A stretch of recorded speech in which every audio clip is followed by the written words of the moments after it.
अच्छा, बहुत कम लोग जानते होंगे कि आपने मॉडलिंग भी की, हम्म। एक्टिंग भी की, और फिर एक्टिंग और मॉडलिंग छोड़कर एंकरिंग की तरफ आ गई, क्यों?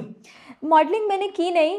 वो एक मर्तबा हुआ ऐसा था कि मैंने बताया ना एड एजेंसीज़ के साथ मैं काम कर रही होती थी, तो हम एक जगह पर रिकॉर्डिंग के लिए गए थे। वो टूथपेस्ट का ऐड था और आई गेस मेडिकैम उसका नाम था। तो वो मैं कोऑर्डिनेट कर रही थी अपने डायरेक्टर साहब के साथ। ज़ीशान उनका नाम है, जी के नाम से उनको कराची के हलकों में जाना जाता है। तो वो मॉडल एन वक्त पे गायब हो गई। जो फीमेल मॉडल थी उन्होंने कहा कि तुम ये कर लो। अच्छा। मैंने कहा कि मतलब मैं कैसे करूं, लेकिन उस एड में जो मेल मॉडल थे वो बड़े मेरे अच्छे दोस्त थे, तो मैंने कहा चले कर लेती हूँ। वो इज़राह तफन्नुन आप कह सकते हैं। अच्छा। वो बस हो गया। और एक्टिंग का मुझे शौक़ था। इनफैक्ट मैं बनना चाहती थी एक्ट्रेस, अच्छा। लेकिन बन गई मैं एंकर। वो हुआ ऐसे, जैसे मैंने अपनी खाला का जिक्र किया, उनको पसंद नहीं था कि मैं एक्टिंग में जाऊँ। उनको लगता था वही अल्फाज जो हमारी सोसाइटी में एक्टर्स बिल्कुल। के लिए इस्तेमाल किए जाते हैं, उन्होंने वो थोड़ा मुझे अलाउ नहीं किया। तो फिर मैं वो वाला बच्चा थी जो पूरी फैमिली का बड़ा फर्मा बरदार बच्चा हुआ करती थी। तो मैंने फिर उस आइडिया को छोड़ दिया। लेकिन मैंने कॉलेज के ज़माने में काफ़ी ज़्यादा स्टेज प्लेज जो होते हैं वो किए थे और मुझे शौक़ बहुत था। तो फिर मैंने एंकरिंग की तरफ अपना रुख मोड़ दिया, और वो अल्लाह का करना ऐसा हुआ कि उसमें कुछ थोड़ा बहुत सीख लिया, कुछ काम करना आ गया, तो वही अभी करते चले आ। लेकिन ऐसा हुआ था कि आप, जब कह सकते हैं कि पीक ऑफ करियर था, तो आपने टीवी को खैरबाद कह दिया, इसकी क्या वजह बनी? मैंने खैरबाद नहीं कहा था। टेलीविज़न चैनल की मैनेजमेंट ने मुझे खैरबाद कह दिया था। अच्छा। जी, जी, जी, बिल्कुल। वो कहते हैं ना, एक नवाज़ शरीफ साहब का बड़ा मशहूर जुमला है कि मुझे क्यों क्यों निकाला। निकाला? लेकिन मैं ये पूछने वाली नहीं हूँ, मैं अच्छा। तो ये कहने वाली हूँ कि मुझे पता था कि मुझे क्यों निकाला। अच्छा। तो अलीम खान साहब ने समा को टेक ओवर किया, और जो पुरानी मैनेजमेंट थी उसके साथ मेरा कॉन्ट्रैक्ट था। प्रोग्राम भी चल रहा था अवाम की आवाज़ के नाम से।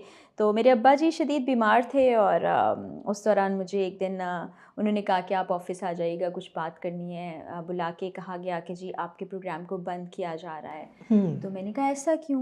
उन्होंने कहा आपकी जगह हसन निसार का प्रोग्राम आएगा। काफ़ी शफलिंग भी हुई थी। पहले किसी और दिन पे प्रोग्राम आता था, फिर उसको किसी और दिन पे, फिर किसी और दिन पे कर दिया। तो मैंने उनसे कहा कि मुझे आपकी ऑर्गेनाइजेशन के साथ काम करते हुए काफ़ी अर्सा हो गया, मुझे बहुत ऑफ़र्स आई थी, लेकिन मैं यहाँ पर बड़ा खुश थी और मैंने उनका इनकार कर दिया। तो उन्होंने कहा चलिए हम नया कोई प्रोजेक्ट शुरू करेंगे तो आपको ज़रूर बताएंगे। तो मैंने कहा आइंदा नहीं आती, जो होता है अभी होता है। तो फिर मैंने अपनी एक दोस्त से बात की। मैंने कहा ये बड़ा मुश्किल वक्त था जब मुझे शायद फाइनेंशियली सपोर्ट की भी ज़रूरत थी, और मुझे काम करना चाहिए था क्योंकि वालिद साहब की बीमारी थी, लास्ट स्टेज कैंसर डायग्नोस हुआ था, ब्रेन ट्यूमर था उनको। तो मैं इमोशनली भी बहुत डिस्टर्ब थी, एक ट्रॉमेटिक फेज़ से गुज़र रही थी। मेरी एक दोस्त है मारिया मेमन, उन्होंने कहा कि ऑर्गेनाइजेशंस डोंट हैव हार्ट्स। वो बात मेरे दिल को लगी। मैंने कहा बिल्कुल ठीक है, वो लोग बिल्कुल सही करते हैं जो अपने फ़ायदे को देखते हुए चैनल स्विच कर जाते हैं। लेकिन ठीक है, इससे मेरी लर्निंग हुई, मैंने सीखा।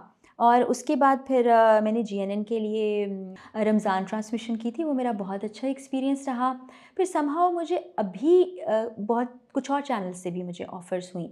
कुछ ने रोड शो ऑफ़र किया जो मैं करती आई थी, लेकिन अब मैं नहीं करना चाह रही हूँ।